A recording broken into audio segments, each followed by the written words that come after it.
নমস্কার বন্ধুরা, আবারও একটি নতুন রেসিপিতে পূর্বাস কিচেনে আপনাদের সবাইকে স্বাগত জানাই। বন্ধুরা, আজকে আমি পটলের একটি নতুন স্বাদের রেসিপি আপনাদের সঙ্গে শেয়ার করব। সেই জন্য দেখুন, আমি এখানে বেশ কয়েকটা পটল নিয়ে নিয়েছি। আর পটলগুলোকে এইরকমভাবে কেটে নিতে হবে। প্রথমে দেখুন, আমি পটলের খোসাগুলোকে একটু একটু করে ছাড়িয়ে নিলাম। তারপর পটলের আগা আর গোড়াটা কেটে বাদ দিয়ে তারপর কিভাবে কেটে নিচ্ছি সেটা একটু লক্ষ্য করুন, তাহলেই বুঝতে পারবেন।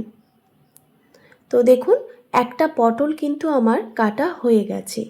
এই একইভাবে আমি সব পটলগুলোই কেটে নেব। তবে বন্ধুরা, আপনারা চাইলে কিন্তু আপনাদের পছন্দ মতো শেপে পটলগুলো কেটে নিতে পারেন।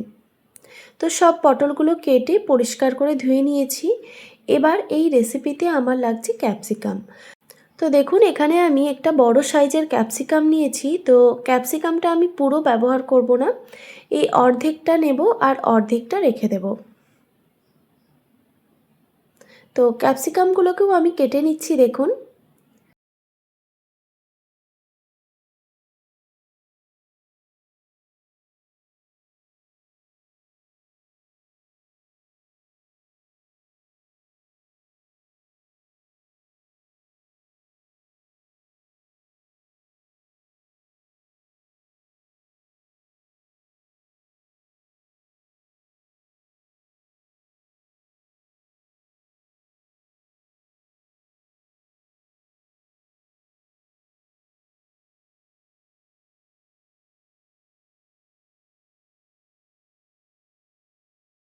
তো দেখুন বন্ধুরা, ক্যাপসিকামগুলো কিন্তু কাটা হয়ে গেছে।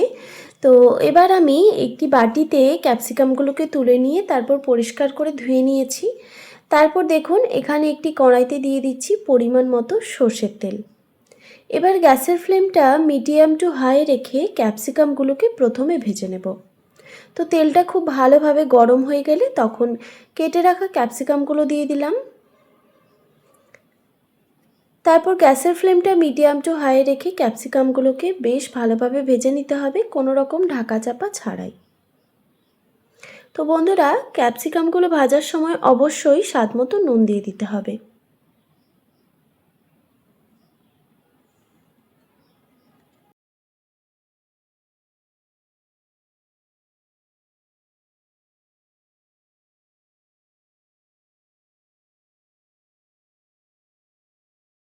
বন্ধুরা, ক্যাপসিকামগুলো কিন্তু ভাজা হয়ে গেছে। এবার আমি কড়াই থেকে এগুলোকে তুলে রাখছি।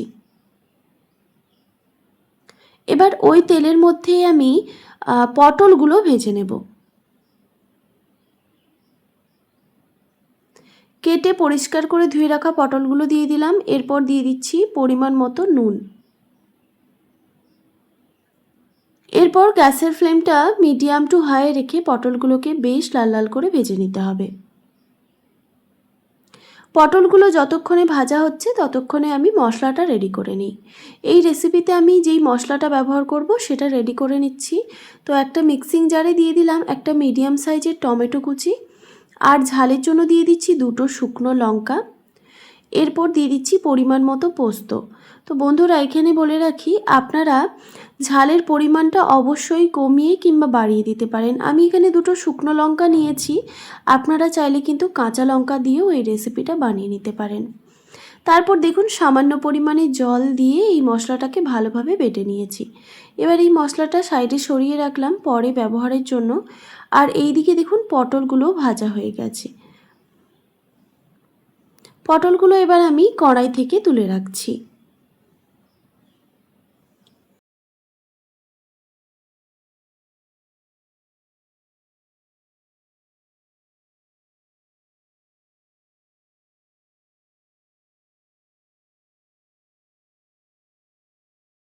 তারপর ওই কড়াইতে আবারও কিছুটা পরিমাণে সর্ষের তেল অ্যাড করলাম।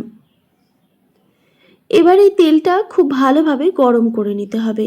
তেলটা ভালোভাবে গরম হয়ে গেলে এখানে আমি দিয়ে দিচ্ছি একটা তেজপাতা, আর দিয়ে দিচ্ছি একটা শুকনো লঙ্কা। এরপর দিয়ে দিচ্ছি সামান্য পরিমাণে কালো জিরে। এবার এই ফোড়নটাকে ভালোভাবে ভেজে নিতে হবে। ফোড়ন থেকে একটা মিষ্টি গন্ধ বের হলেই এখানে আমি দিয়ে দিচ্ছি পেঁয়াজ কুচি। এখানে বলে রাখি, আপনারা যারা সম্পূর্ণ নিরামিষ পদ্ধতিতে এই রেসিপিটা বানাতে চান সেক্ষেত্রে কিন্তু পেঁয়াজটা স্কিপ করে দিতে পারেন। এবার দেখুন পেঁয়াজটাকে ভালোভাবে ভেজে নিতে হবে।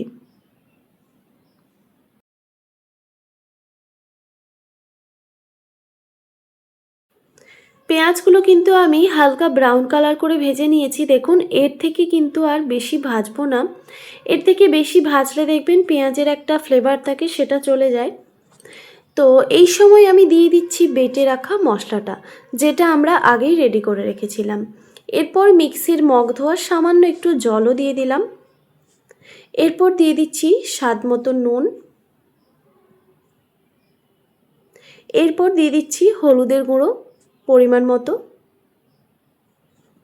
আর দিয়ে দিচ্ছি সামান্য একটু লঙ্কার গুঁড়ো। যেহেতু আমি এখানে দুটো শুকনো লঙ্কা ব্যবহার করেছি মশলার সঙ্গে বেটে নিয়ে, তাই লঙ্কার গুঁড়োটা আমি একটু কমই রেখেছি। তারপর দেখুন সব উপকরণগুলো খুব ভালোভাবে মিক্স করে নিয়ে এবার মশলাটাকে ভালোভাবে কষিয়ে নিতে হবে, গ্যাসের ফ্লেমটা মিডিয়াম টু হাই রেখে। তো দেখুন বন্ধুরা, মশলাটা কিন্তু সুন্দরভাবে কষানো হয়ে গেছে, মশলার থেকে একটা সুন্দর গন্ধ বের হচ্ছে। তো এই সময় আমি ভেজে রাখা ক্যাপসিকাম আর পটলগুলো দিয়ে দিচ্ছি। তারপর এই মশলার সঙ্গে খুব ভালোভাবে মিক্স করে নিতে হবে। তো বন্ধুরা, আমি কিন্তু এই সময় গ্যাসের ফ্লেমটা একদম লো করে দিয়েছি।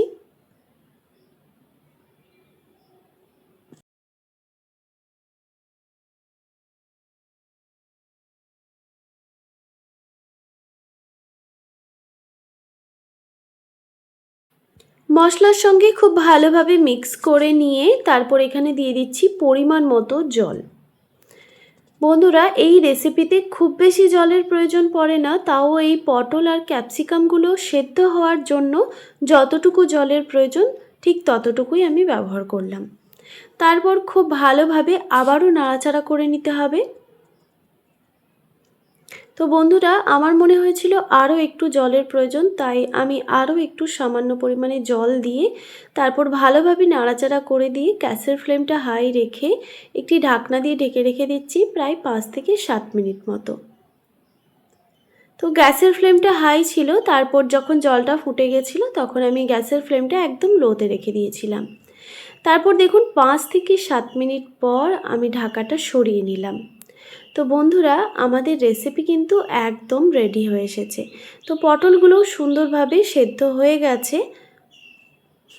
এবার এখানে আমি স্বাদের ব্যালেন্সের জন্য সামান্য একটু চিনি দিয়ে দিচ্ছি, তবে এটা অপশনাল, আপনারা চাইলে দেবেন, না চাইলে স্কিপ করে দেবেন। এরপর এখানে আমি দিয়ে দিচ্ছি সামান্য পরিমাণে দুধ, লিকুইড দুধ, যেটা আমি আগে থেকে জাল করে রেখেছিলাম। তো বন্ধুরা, এখানে বলে রাখি, আপনারা চাইলে কিন্তু এখানে নারকেলের দুধও ব্যবহার করতে পারেন, তাতে রেসিপিটা আরও বেশি টেস্টি হবে। তো দুধ দেওয়ার পর আমি আবারও ভালোভাবে নাড়াচাড়া করে নিয়েছি। দেখুন আমাদের রেসিপি কিন্তু একদম রেডি। এবার এটিকে আমি নামিয়ে গরম গরম ভাতের সঙ্গে পরিবেশন করে নেব।